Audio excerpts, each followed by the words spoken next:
امام زین العابدین علیہ السلام کے اقوال میں حکمت اور معرفت کے کئی پہلو شامل ہیں۔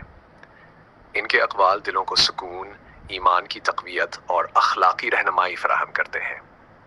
یہاں چند مشہور اقوال پیش کیے جا رہے ہیں۔ عبادت کی حقیقت۔ عبادت کا مقصد یہ نہیں کہ تم خدا سے ڈرو یا اس کی رضا کی طلب کرو، بلکہ عبادت کی حقیقت یہ ہے کہ تم اللہ کی محبت میں ڈوب جاؤ اور اسی کے ساتھ وابستہ ہو جاؤ۔ صبر اور شکر۔ مومن کی شان یہ ہے کہ جب نعمت ملے تو شکر کرے اور جب آزمائش آئے تو صبر کرے۔ خود احتسابی۔ عقل مند وہ ہے جو اپنے اعمال کا محاسبہ کرتا ہے اور اپنی غلطیوں سے سیکھتا ہے۔ حق بات کہنا۔ حق بات کہنا نہ تو مخلوق کے خوف سے روکو اور نہ ہی مال و دولت کی محبت میں جھکو۔ بخل سے بچاؤ۔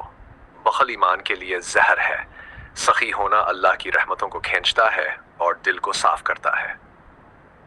دنیا کی حقیقت۔ دنیا ایک پل ہے، اس پر سے گزر جاؤ، مگر اس کو اپنا گھر مت بناؤ۔ سے علم کی اہمیت۔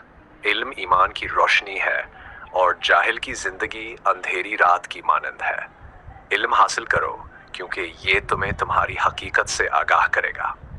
یہ اقوال امام زین العابدین علیہ السلام کی گہرائی، دین کی فہم اور عملی زندگی میں اخلاقی تربیت کی بہترین مثال ہیں۔